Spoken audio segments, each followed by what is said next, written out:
अनहदनाथ के बारे में ब्रह्मानंद जी ने कहा है, अचरज देखा भारी रे साधो, अचरज देखा भारी रे। बिना बजाए निज दिन बाजे, घंटा शंख नगाड़ी रे। बहरा सुन सुन मस्त होत है, तन की खबर बिसारी रे। इन पंक्तियों में अनहदनाथ की क्या महिमा बतलाई गई है, आइए जानते हैं। बिना बजाए निज दिन बाजे अर्थात एक ऐसी आवाज़ जो बिना किसी टकराहट, बिना किसी टकराव के उत्पन्न होती है।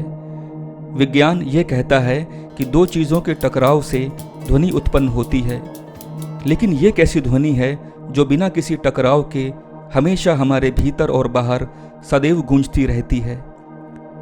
वेदों में इसको एक हाथ की ताली कहा गया है। मांडूक्य उपनिषद में इसकी महिमा विस्तार से बतलाई गई है। इसमें अनहदनाथ को ही ईश्वर का स्वरूप कहा गया है। एक ऐसी ध्वनि जो हमें ईश्वर से जोड़ती है, हमें अपने आत्म स्वरूप का बोध कराती है, जिसमें मनुष्य को अहम ब्रह्मास्मि का अनुभव होता है। मनुष्य ये जान लेता है कि बाहर और भीतर कोई भेद नहीं है, जो पिंडे है सो ब्रह्मांडे भी है। अनहदनाथ केवल एक ध्वनि नहीं, बल्कि ये हमारे अंतरतम की आवाज़ है, जिससे हमारे जीवन की डोर बंधी हुई है, जिसकी गूंज से ये प्रकृति फलती फूलती है और अपना विस्तार पाती है, और संपूर्ण ब्रह्मांड एक लय में बद्ध होकर जीवन के यथार्थ के बारे में प्रतिपल प्रतिक्षण हमको अपने सच्चे स्वरूप, अपने आत्म स्वरूप के बारे में बतलाता है। घंटा शंख नगाड़ी रे। अनहदनाथ को कई तरह की आंतरिक ध्वनियों के रूप में वर्णित किया गया है, जैसे घंटी की आवाज़, शंख की ध्वनि, वीणा की धुन, मृदंग या ढोल की गूंज और बांसुरी जैसी मधुर ध्वनि। इन ध्वनियों को साधक अपने ध्यान की गहराई में अनुभव करता है, और ये स्थिति तब आती है जब साधक मन, प्राण और इंद्रियों को पूरी तरह नियंत्रित कर लेता है, और अंत में एक ऐसी ध्वनि का अनुभव साधक को होता है जो इस संपूर्ण सृष्टि और संपूर्ण ब्रह्मांड का आधार है। वो ओम की ध्वनि है। मनुष्य जब इस ध्वनि का अनुभव कर लेता है, तब उसके सारे मिथ्या और भ्रम टूट जाते हैं। उसकी अज्ञानता दूर हो जाती है और वो जीवन के शुद्ध ज्ञान को प्राप्त कर लेता है, जिसे जानने के बाद और कुछ जानना शेष नहीं रहता। बहरा सुन सुन मस्त होत है, तन की खबर बिसारी रे।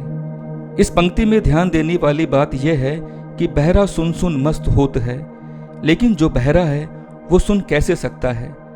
यहाँ पर इस बात का इशारा है, जो मनुष्य बाहर से बहरा हो गया है, जो दुनियावी शोरगुल को छोड़ देता है, जो बाहरी दुनिया के लिए अपने कानों को बंद कर लेता है, तब उसको अनहदनाथ का अनुभव होता है। ये ध्वनि इतनी मधुर होती है जिसमें मनुष्य अपने तन और मन की सुध भूल जाता है। अनहदनाथ के बारे में कबीर जी का कहना है, अनहद बाजे झिनकारा, शब्द सुने पनघटिया, कान बंद कर सुनिया, तब आवे नाद वाजिया। कबीर कहते हैं कि ये नाद तब सुनाई देता है जब मन और इंद्रियां पूरी तरह अंदर की ओर हो जाएं। अनहदनाथ के बारे में गुरु नानक देव जी का कहना है, अनहद सबद बाज दिन राती, गुरमुख सुनिया जाए। अर्थात ये शब्द दिन रात बजता रहता है, लेकिन केवल गुरु से जुड़ा साधक ही इसे सुन सकता है। अनहदनाथ सुनने की विधि। ध्यान और समाधि की गहराई में जाकर प्राणायाम, मंत्र जाप और गुरु की कृपा के सहारे मन को एकाग्र करके एवं नाद योग द्वारा, जो कि एक विशिष्ट पद्धति है जिसमें ध्वनि के माध्यम से चेतना को ऊपर उठाया जाता है। लेकिन प्रारंभिक अवस्था वहाँ से शुरू होती है जब मनुष्य अपने दोनों कानों को बंद करके अपने भीतर की आवाज़ सुनता है। शुरुआत में उसको झींगुर के बोलने जैसी आवाज़ सुनाई देती है। ये अनहदनाथ की प्रारंभिक अवस्था है। लगातार ध्यान एवं योग करने एवं इसी दिशा में आगे बढ़ते रहने से साधक को अनहदनाथ की अनुभूति होती है।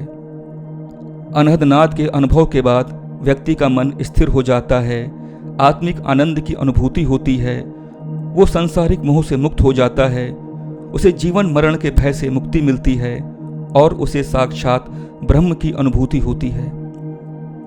अनहदनाथ केवल एक ध्वनि नहीं, बल्कि आत्मा और परमात्मा के मिलन का द्वार है। ये अनुभव अत्यंत दुर्लभ है और केवल वही व्यक्ति पा सकता है जिसने पूर्ण संपूर्ण साधना और गुरु सेवा को अपनाया हो।